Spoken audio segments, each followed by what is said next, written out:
So I was graduating from college and I was like, well, counseling, I mean, there was never like a moment where I was like, this is what I want to do for sure. So it's kind of weird how I got into counseling, but it was something I was interested in. So I was like, I'll apply to grad school, at least one grad school. So I applied to a seminary in the church denomination that I grew up in because they had a pastoral clinical counseling track. And I prayed that God would either really open up the door for me to go to school or he would slam it in my face. The program cost $60,000 and counselors do not start out making that much money. I mean, they start out in the 30, 40,000 range on average. So I knew I wasn't going to take out loans for a program that I was going to take. I mean, it was going to take years to pay back. So I applied for scholarships, went on scholarship interviews, and they offered like $4,000 a year in financial aid. And so to me, that was like a slam in my face. So then I wasn't going to go to school. And then it was August after I graduated from my undergrad, and I was looking for some jobs. I was looking to do like maybe like a youth director at a church. I actually got a job offer to do that. That was a fairly decent job with benefits. And I turned it down because I just really felt like God was saying, no, I don't want you to do this, which seemed crazy. Like I turned this job down with no real reason why. And then the next day I got a call from the grad school I had applied to, and they offered me a full ride scholarship to go to school starting next week.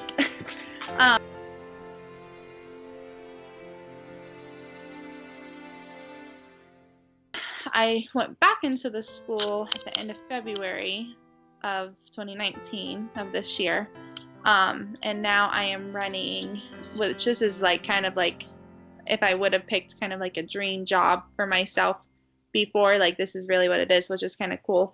But it's called like a day treatment program at a local elementary school. So I basically have like a classroom full of kids that I have to have at least 121 minutes, ideally 180 minutes out of their school day. And so I have like the same kids I see every single day. So it's different. So before I really like the littler ones. I definitely have experience with middle and high school. I prefer the little ones because I think with the trauma, if you can address the trauma when they're younger, their outcome is going to look a lot better as a high schooler or an adult.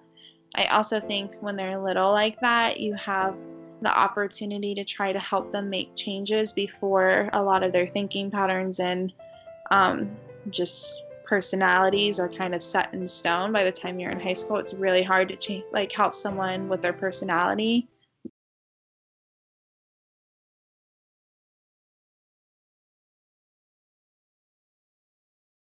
But as far as like what contributes to their issues, I mean, it's interesting because the mental health in children is like an epidemic right now. It's really, really severe. I think there's like a multitude of factors for sure. I think the biggest things that cause issues, I mean, there's definitely a biological component for some children and some people. It's like family history and biology is definitely a thing. So you have to, kind of look at that when you're looking at a child or an adult, anyone. But a lot of the issues, I would say the majority of the issues come through trauma. So drug use is big. It's not just drug use though, it's attachment is another huge one. And people don't even realize, like, I'll have kids who were maybe, I've had kids who've only been with their biological parent for maybe 3 to 6 months of their life, but they were the first 6 months of their life, which is when so much crucial attachment happens. And so they're 8 years old and they're literally acting like psychotic.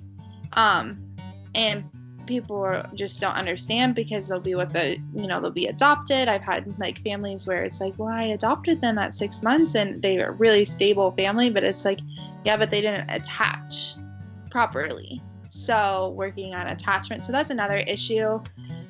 I would say the second would be attachment, and especially in our generation, neglect looks like, as a parent, playing on your cell phone all night and never like paying attention and smiling at your baby.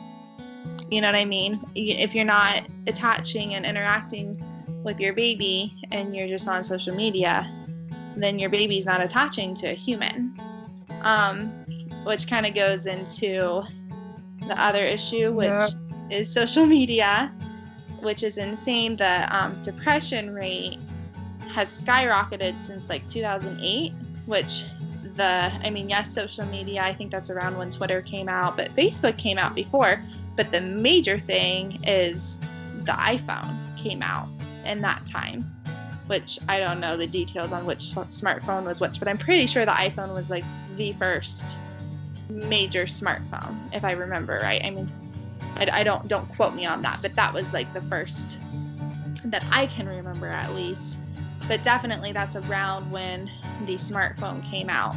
And so when the smartphone came out, we not only have children on technology 24/7, which they do studies, and it is not good for your brain. I mean, we already had TV and we already had the computer and stuff, but we didn't have YouTube at your face like this. And the world looks so different than it did 10, 12 years ago. So they're staring at these screens, so the screens are raising them. So really it's like a babysitter. So we have that issue, and then you talk about bullying, but I don't even know. I think the word a lot of cyberbullying, but just even like, I remember when I was in school, and if I were having friend issues, which everybody has friend issues and hard times in middle and high school, but I got to go home, and I just got to go home. If I wanted to call a friend in middle school, I had to call their house phone. Well, these middle schoolers go home and they're staring at their Twitter, or not their Twitter, I think that's out of date, their Instagram, and they're seeing all these pictures. So it's not even just like cyberbullying. I think it's even like seeing, well, this girl, they were all hanging out and I wasn't invited. It's just nonstop. And just the way your brain goes to mush, it's really an addiction. Technology and social media triggers the same part of your brain that addiction does, like if you did like an MRI of the brain. So it's like we're creating addicts basically. So I'm actually probably too bitter towards it because I know it does good things, but kids aren't able to handle it, and it's not apparent, and it becomes apparent, and like if your kid is raised by YouTube, your kid's gonna have issues.